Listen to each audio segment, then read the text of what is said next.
helping people cope with and overcome life's challenges. This is Life Transformations with Michael Hart, certified Christian counselor and director of Ottawa's Elim Counseling Services. Hi, this is Michael Hart of Elim Counseling Services, and I want to thank you for listening to this version of the Life Transformation radio show. As usual, we have another interesting show lined up for you today. But before we go into the show title, I want to remind you of our contact information. You can contact us by calling 613-699-1677. You can also visit us online at elimcounselingministry.com.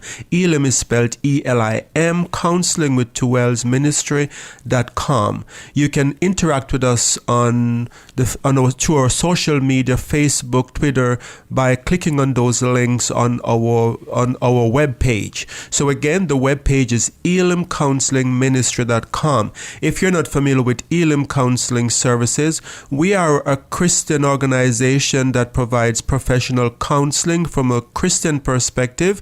Our counseling is covered by most major insurance companies, and we have professional trained therapists on board that can help you with your needs. We counsel both individual and couples, so we are trained in a variety of different therapeutic interventions, and we have been helping people in Ottawa for quite some time now, and we have been getting very good results. So if you're going through an issue and you need help, please do not hesitate to get in touch with us. Again, our number is 613-699-1677. Even if it was just to tell us about how you feel about this show or to request a show topic to be covered, we would be happy to hear from you. And again, thank you so much for listening to this version of the show. I'm always encouraged when I meet people at the seminars, at the conferences, or just on the road, and they said, we have been listening to your show. So thank you very much for listening. I would be amiss if I don't mention the wonderful Melissa Wagner that is here today as usual. Melissa, welcome, and thank you too for joining us. It's always a pleasure to get in studio with you, Michael, and to go through these topics. And I've joked in the past, sometimes I use this as my own personal counseling session. So I too get to learn a lot from you, and we get to sit down and discuss. So it's always a pleasure to be invited back. Thank you for coming. You're welcome. And so today's show, so it's a bit funny, the timing of when this show, I think, is going to air. It's shortly after Canadian Thanksgiving, and I think it may even be Canadian Thanksgiving Monday. Mm-hmm. And so today we're talking about dysfunctional families. So I don't know if people out there have experienced this, but if you are, or maybe are currently in the middle of your Thanksgiving meal preparations, and you're going through this, put that turkey down, turn the radio up, and hopefully we'll give you some tips to smoothly sail through this weekend. And it's one of those topics that, as I said, many of us can relate to, but we always like to go back to the source and look at stories we can find in the Bible that exhibit these type of behaviors we're going to discuss. And you've picked out another doozy of a story for us of a bit of a dysfunctional family we find in the book of Genesis. Absolutely. I'd like to say that we all have dysfunction in our family. The Bible tells us that we were born in sin and shapen in iniquity. So I think we all have some level of dysfunction. So I think this show is for everyone. This show is for me in particular because I know I have a lot of dysfunction in my family. It's that old adage, right? Like you can choose your friends, but you can't choose your family. Right. So we get to struggle through it together. And I think we all have that dreaded family member. Maybe it's an aunt or a brother that when we think of Thanksgiving or Christmas, we are just wondering when is it going to come and pass so that our life can get back to normal. When they shut that car door and back out of the driveway, everyone goes, oh, thank goodness. So we're in it with you. We love you, but we are so happy that you're gone, and we are so happy that the visit was a brief one. Exactly. See, as I said, these shows are just as much for Michael and I as it is for you. So for the sake of the listeners, this family in the Bible we're looking at, who are they, and are they more dysfunctional than us? Well, this story is about Joseph and his brother, but I would like to expand it to include the family tree. So in counseling, we often do genogram that looks at the past, the past generations and the influences that are passed on to the current generation. So I'm looking at the story of of Jacob and Rachel and their family with Joseph and his brothers, but I want to go beyond that to look at how they got to be the family that they became. What were the influences that were passed on from Isaac and Rebekah? What kind of childhood did Jacob have that led to him be treating his boys in the way that he did? So I think in an essence, we are talking about the influence that passed on from one generation to another that leads to the dysfunction. So as we discuss this show today of symptoms of a dysfunctional family, we are looking maybe from Genesis 25 to Genesis 37 roughly. So it's a big passage of scripture. We can't read it all. We need 3 radio shows just for this. Melissa and I was joking before the show that maybe we should have of just one show and reading the entire passage, but I know we would lose a lot of our listeners. So we decided to just invited you to read that passage, read that a section of Genesis on your own from chapter 25 on, maybe through to the rest of Genesis. But we are just going to be pulling out some little gems from that big segment of scripture and referencing those passages as we explore this topic of symptoms of dysfunctional family. So you said with Jacob and how he treated his sons, and for those of you who maybe missed last week's show, I suggest you go back and listen to that, because we did talk about sibling rivalry in that show and had Jacob and his relationship with his boys sort of talked about there. But what kind of environment was Jacob brought up in that lended to him having more dysfunction in his family? If we read the story of Jacob's family's his early years in his parents being Isaac and Rebekah, we see that they had twin boys, Esau and Jacob. And we are told in the narrative that Esau was kind of a man's man kind of man. Like he was the hairy skin guy, who the outdoor kind of hunter, and the kind of young man that would most likely be a father's, pride and joy. He's a man's man kind of, boy, the athletic type. And so we find in that story, we have a very interesting dynamic taking place within the family system in that story. What we find that is very interesting in that story is that we see that Jacob was gravitating towards his mother more than towards his father. And I think that speaks volumes, because what was happening is that Jacob became a kind of mama's boy, so to speak, whereas Esau was the father's type of boy, where he was the man's man, the hunter, as I said before, the guy who was outdoor and doing a lot of stuff. But in that family dynamic, we saw a situation developing where Jacob and his mother Rebekah became very close to each other, and that to me would indicate that there was a dynamic that Rebekah was perceiving, where she felt, I have to look out for Jacob, because if I don't look out for him, his needs are not going to be met. He's not going to be treated fairly in this family system. And so we see that there is a lot of negative things coming from that. So when we talk of negative generational influence, if Jacob was treated as the kind of outsider in his family, then that kind of generational influence led to him overcompensating in his family when Joseph is one of his younger son came along. Because what we often find when there is generational influence, we have one of two reactions. Either the person who has suffered generational negative influence as a result of some generational curse or influence that is going on in their family, they will become the same as their parent, or they will say, this is never going to happen in my family, and they will overcompensate by going too far the other way. So for children, for an example of that would be a parent who, as a child, was neglected.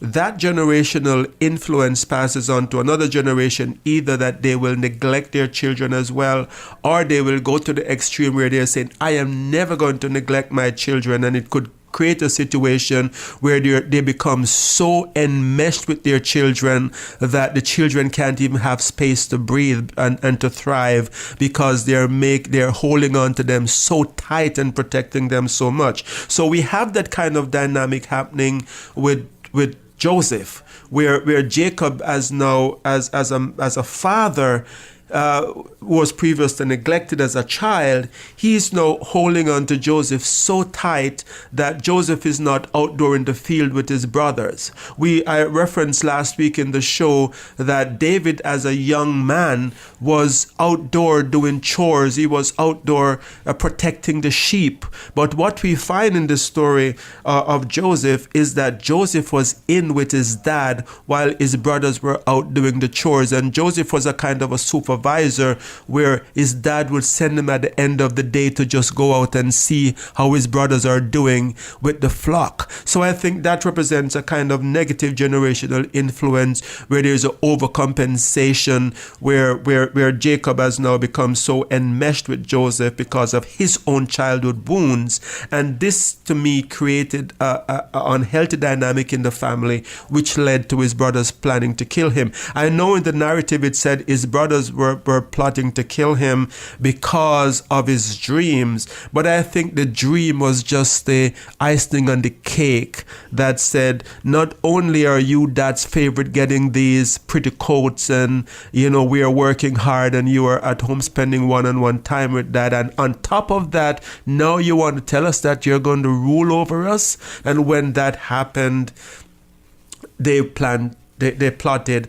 to kill him. So I think if we look at the genealogy of Jacob and what happened between he and his brother Esau and the dynamic between he and his mom, we saw that it created a generational curse or negative generational influence that resulted in the near death of Joseph in subsequent generation. And the irony too, as much as we talked about sibling rivalry last week in the family of Joseph, right, Jacob and his brother Esau had a little bit of sibling rivalry of their own when they grew up, that even when you read the narrative was starting in the womb. Absolutely. They literally were beating each other in the womb when you read it through. Yes. And how those influences can carry through. Yes, but what is interesting though, if you look at the disunity in Jacob's family between his mom his mom Rebecca and his father Isaac,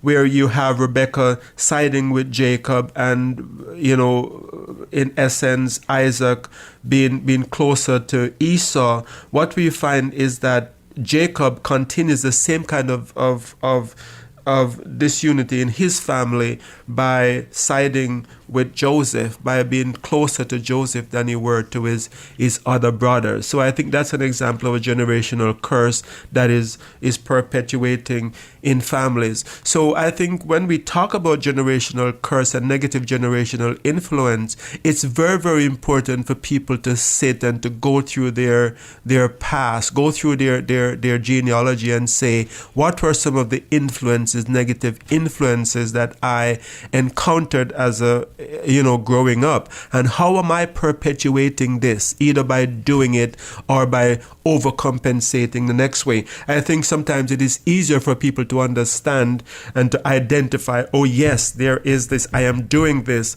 but a lot of times people miss that they're overcompensating, that they have swung too far the other way where they're becoming overprotective.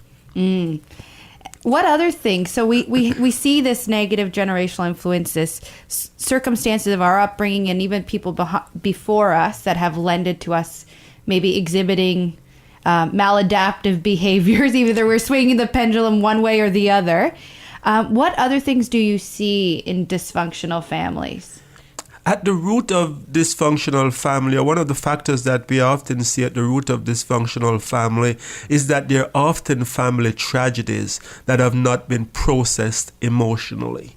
And by that I mean tragedies such as untimely death, or abuse, or big incidents like big financial crisis, divisions within family. We sometimes have these tragic circumstances that people haven't talked about, people haven't processed, and so the unhealed emotional wound is like a virus working in the background of a computer, creating a lot of havoc, but you just can't see it. You don't know it's there, but it's there. So if we look at the story of the family system of Jacob, we see that there was tragedy in Genesis 35:16-18, and I'll just read that scripture for you to get a picture of the tragedy that occurred there.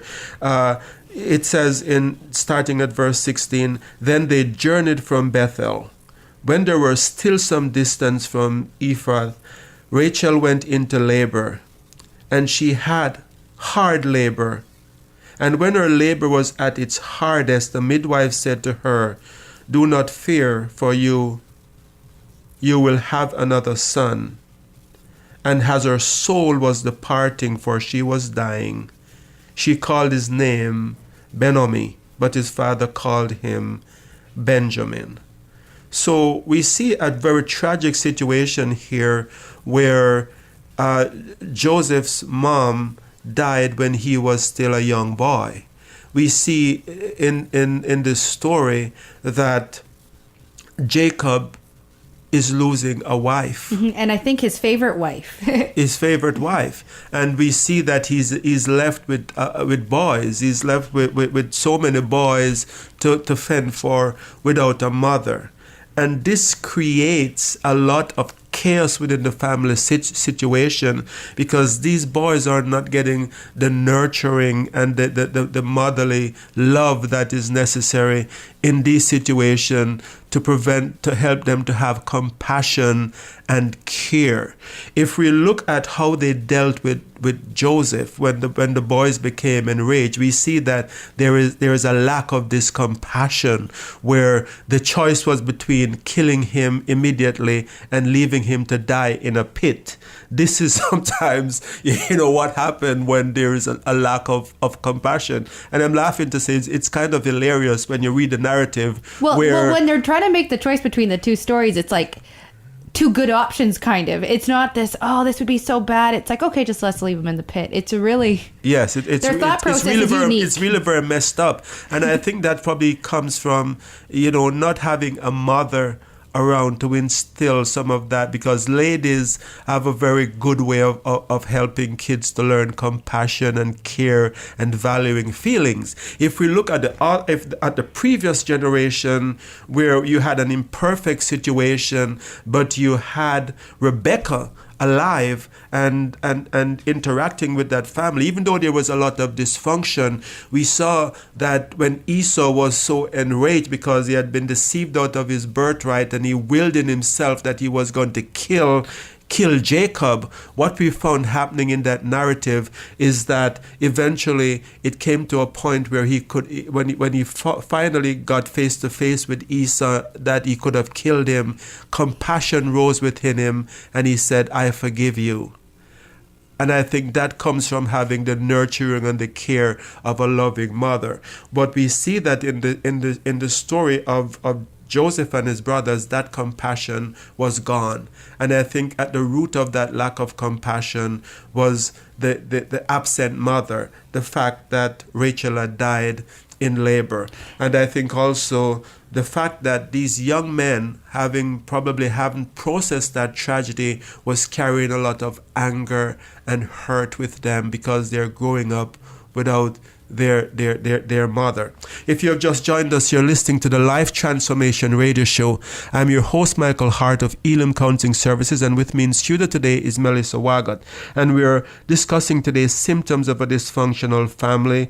We're discussing the family tree of Joseph from Genesis 25 through to 37. If you're not familiar with Elim, you can find out more about us at elimcounselingministry.com. Elim is spelled E-L-I-M, counseling with 2 L's, elimcounselingministry.com. You can also call us at 613-699-1677. We'll be happy to hear from you. You can also interact with us on Facebook and Twitter by clicking on those links on our Facebook page. So we have just been discussing the dysfunction in Joseph's family, and we looked at the family tree, and you can find, if you have missed the first part of this show, you can listen to it by going to the podcast on our website after the show. Give us a few days to put that up, or you can also listen to it by going to the podcast on the CHRI website. So we talked about so far, Melissa, we have talked about the negative generational influence that led to the near death of the near murder of Joseph by his brother, and we also have talked about the tragic circumstances that was in the background of this family system. But I think if we think about it in today's terms, I'm just thinking those different tragic circumstances. It's things that still exist today. It may not be, hopefully not, murdering your brother or contemplating that, but there's a lot of those sentinel life events that you go through as a kid or a family that we've talked about in the past of the show, whether it's a divorce or you lose your job and you're in that financial instability state that kids see and you as a family work through. And if it's not worked through well, there's consequences. Have you seen that as well in your practice? I think you just hit on a big one there that I see a lot in my practice, the underestimation of what divorce does to family. So there's tragic circumstances in the story that we're looking at was the death of Rachel in childbirth, but we see a lot of death, so-called not literal death, but the figurative death of parents through divorce, where our death of families as children know it by divorce, where the family is just never the same again. And if you have a situation where there is divorce, where there is a marriage breakup and one of the parent is not as involved with the children as they were before, then that becomes a tragedy where children are hurting emotionally. And a lot of these kids who are in those kind of situations, research shows that some of these kids become delinquent as they enter into teenage years. They also develop a lot of problem academically, and the statistics show that there are a lot of negative outcomes from divorce. So I think divorce is a common tragedy in today's situation. And I'm not trying to heap guilt on anyone here or divorce or preaching any kind of doctrine against divorce. I'm just merely stating that divorce can have negative influence on children. I think, as in the story, there are families who have lost children who have one parent who are missing today because of death by cancer or some other tragic death. And I think that too can send a family system reeling if it is not dealt with and processed in a detailed way. So when I use this word processing, I think people might be wondering what I mean. So let me just explain that a little bit more. Yeah, because it sounds, well, practically, what does it mean? So, because sometimes people say, well, I've gotten over it, especially for something like a death. I don't cry anymore. I'm over it. My grief is done. I've processed it. But then sometimes you may see it triggered or activated in other ways in the future. So did they really process it? And what is this process thing? Do I sit in a room and just think really hard? Like, give me some tips, Michael. Well, let me first of all talk about what it's not. So Okay, an example that can sort of capture what processing is not. An example of a client who lost a son.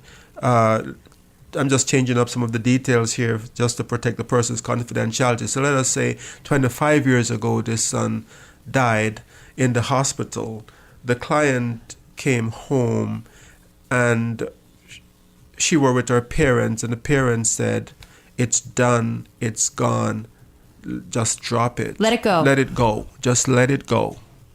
So for 25 years, she has never grieved.